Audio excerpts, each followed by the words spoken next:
What are these big data centers? It's like I said, they're fusion centers, and let me explain it maybe in my own words.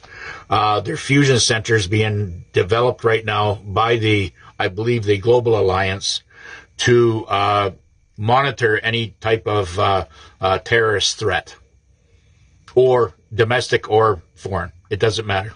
Any type of threat that's going to cause any type of violence of any sort. These fusion centers actually, I think, have the ability to, know and understand people's frequencies. If you're kind and service to God, then they'll leave you alone. If you're not, if you have evil vampire blood in you, then you're cooked. The enslavement stuff is out of hand. Yes, I know. Everybody's fed up with it. I got a lot of followers that are fed up with it. But all I say is that, maybe put the phone down, put the TV, unplug the TV, and just go get into your doing some nice things and maybe work the garden or just enjoy the sunshine. Just get out there and kind of just go into nature even. Yeah, we got lots of intel, and it's all out there and in our face right now. The intel that's out there is just a matter of, everybody has their own way of looking at it, or doing their own research and stuff. I guess I try to put it into simple, because a lot of stuff gets humble jumble, and I just try to take the good parts out of it. Yeah. Do you need to be in a country of origin for the QFS or specific state within the country? I think what they're saying, that you have to be or go back to the country of origin. So whatever your birth certificate says, if you were born in the Philippines or born in Japan or Canada or United States, it's not to do with any provinces. It's to do with the country of origin. Okay? That you'll have to go back in order to receive your funding through your birth certificate.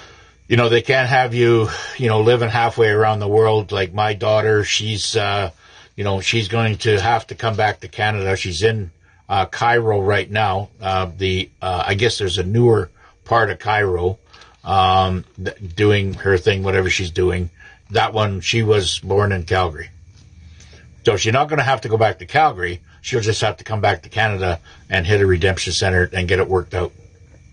Redemption centers, you're going to see the lights go out on all the, when the lights go out, that's going to be on the EBS, and the emergency broadcast system will be out and about and be being displayed on your device, your TV, or your radios.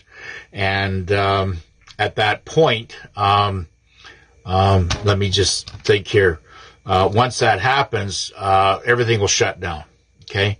And then once after a period of time, it could be 10 days, could be 3 days, 4 days, depending on where you are, could be up to 30 days, if you're in a deep, blue city. Now, that being said, once everything does come back on, there will be many, banks that do not open up again. Okay. But you're going to see the ones that had the privilege and, met the guidelines through the Basel III compliance, holding as much gold as they do have depositors' money, then they'll be allowed to reopen and, of course, carry on with their daily duties or whatever they're doing.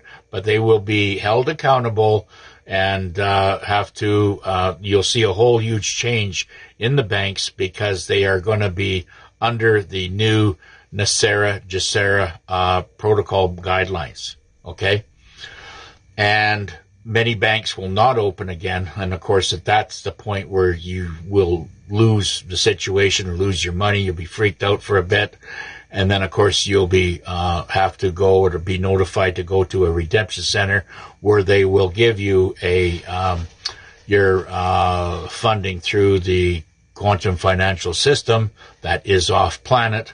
And the reason why they put these quantum financial system computer, off planet is because the cartels cannot mess with it. So then of course you will, once you go through that redemption, you'll feel you'll be in a much better position. I believe that all the medals, as we had mentioned before, if you want me to read that out again for you, I got that in the book here, and I can read those medals out to you to know